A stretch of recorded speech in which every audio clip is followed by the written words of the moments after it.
Welcome back. Many cloth dealers in and around Delta State are lamenting the high costs of made in Nigeria textiles since the demise of the Asaba textile mill. The mill, which has been grounded for over 20 years, was brought to its knees by alleged mismanagement and infrastructural deficits. On our community report tonight, we look at the plight of textile traders in Delta State and efforts to revive the dying textile industry.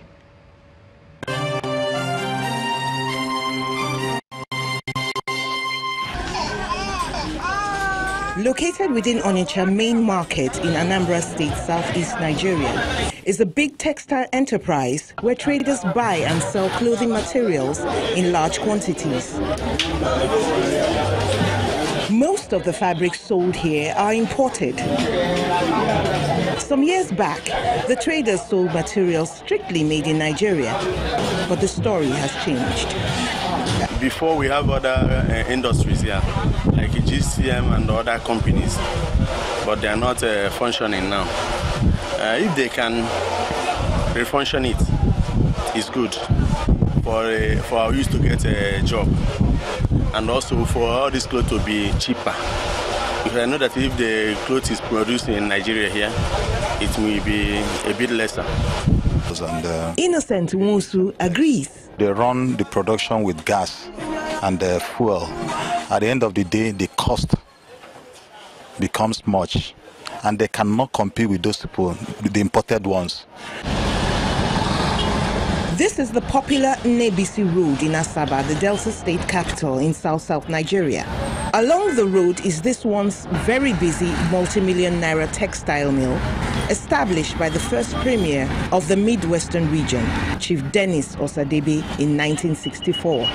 Business was good here until the company acquired a loan to the tune of 816 million naira.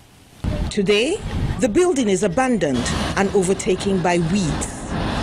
When they borrowed so much and they could not fulfill the obligations with different banks, it went under receivership. So the bank sold off that place. And unfortunately for some of us, we went there, saw it, thinking that the machines were there for us to start. But it was done in a hurry. Unfortunately, the machines were not there.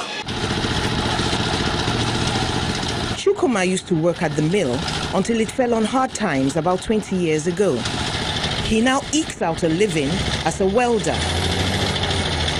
At home, he goes down memory lane. We are running shifting work. But unfortunately, since 20 years ago, we just can't work like that. We saw police and mopo, they just drive us away. Till now, no money, no. Even before then, they hold us almost 6 months in Tava. They not pay us before they sack us like that. When asked about the sustainability of businesses in the state, the Delta State government promised to give the needed support. We have also assured the investor that as soon as he comes on board, we are going to also extend that hand of fellowship in terms of patronage, in terms of also ensuring that all the other facilities that government need to put in place by way of infrastructure. The investor in the mill and traders in Onitsha market can only hope that the government's interventionist policies would include constant electricity and facilitated loans.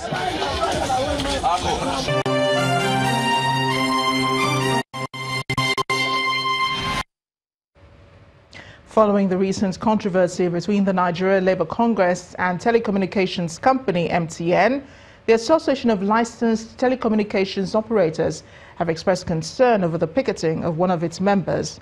In a statement by the chairman of licensed operators, Mr. Gbenga Adebayo, the body insists that law-abiding organizations committed to best practices in all areas, including labor-related matters, its members have always provided platforms for their employees to associate freely in accordance with the Constitution. The association is also claiming that attempts have been made to disrupt the operations of some of its members through the shutdown and vandalization of critical network facilities, which the body adds may lead to the disruption of critical national and economic services. The association is calling on the federal government and law enforcement agencies to wade into the matter, as failure to do so may lead to what is described as a preventive shutdown to avoid further damage to network facilities. The South African President Cyril Ramaphosa believes that Nigeria's membership of the African Continental Free Trade Area will help reduce poverty and inequality on the African continent. The South African president made this observation at the 25th annual meeting of the African Import-Export Bank. President Ramaphosa says free trade areas across the African continent are important in the quest to replace conflict with dialogue. Kayla Megwa reports. The African Continental Free Trade Area is an Africa-wide free trade agreement designed to boost intra-African trade. 44 countries so far have signed this agreement, and Nigeria is not one of them. The eyes of Africa are truly directed at two countries on the African continent, Nigeria and South Africa. They kept hoping that these two countries would sign up to the treaty. They quickly added, almost tongue-in-cheek, and said, President Ramaphosa, no pressure, no pressure. You don't have to feel under pressure to sign. Well, we signed the declaration. President Buhari had earlier taken a protectionist stance, stating on his Twitter handle, "We will not agree to anything that will undermine local manufacturers and entrepreneurs, or that may lead to Nigeria becoming a dumping ground for finished goods."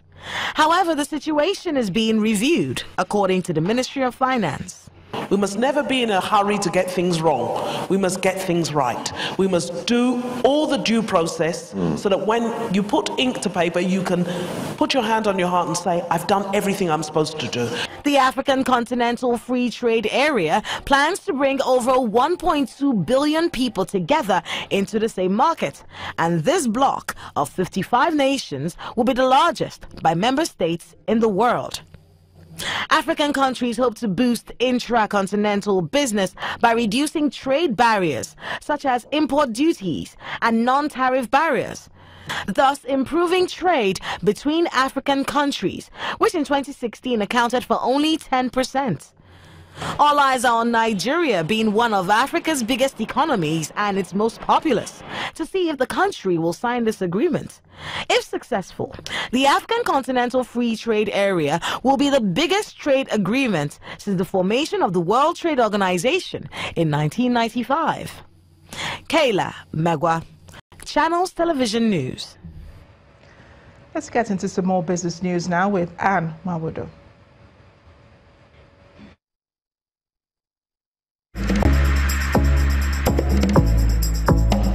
You First. First Bank.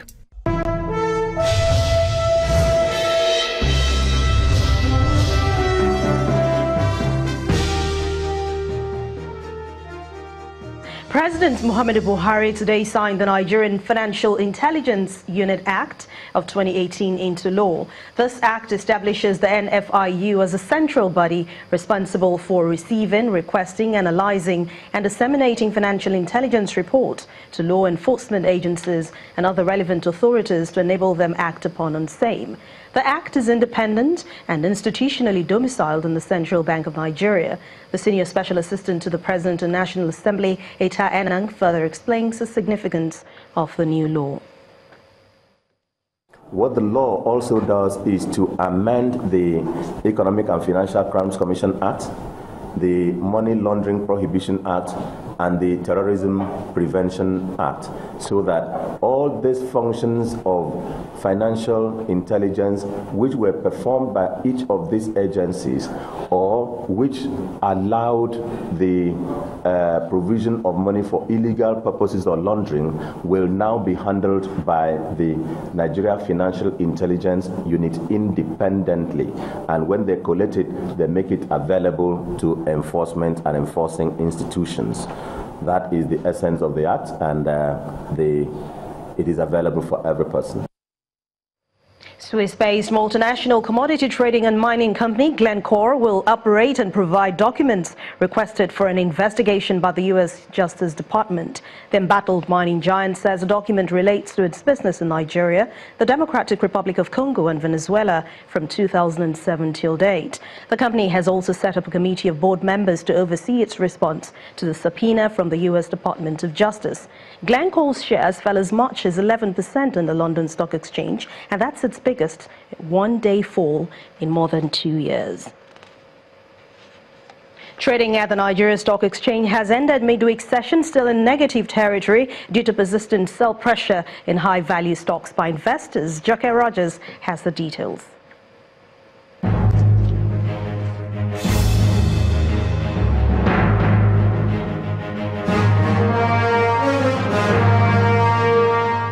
Welcome to the Stock Market Report. Investors in the equities market extended the profit taken earlier recorded on Tuesday to Wednesday's session, which led to a 45 basis points drop in the main index. Now, the equities capitalization also fell by 60 billion naira as sell-offs hit 4 key sectors of the NSE, particularly the industrial goods and the oil and gas sector. Now, performance on the price chart remains rather negative, with only 15 gainers led by a 10% advance from custodian investment, while Julius Berger also dropped by 10% ahead of 24 other decliners. However, total turnover of shares traded for the day were higher by 69 million units from the previous session to over 280 million, driven by the shares of Access, Zenith Bank and Transcorp. That's the Stock Market Report. I'm Joke Rogers.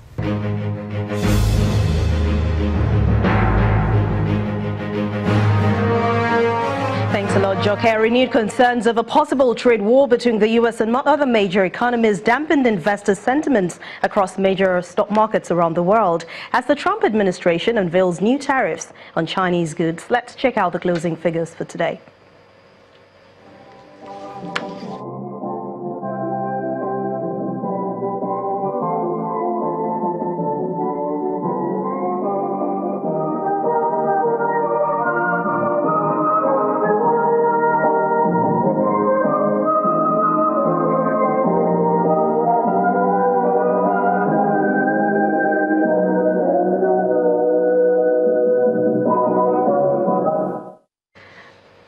Thank you for watching Business News Tonight. I'm Anne Nwawadu. It's back to you, Marachi.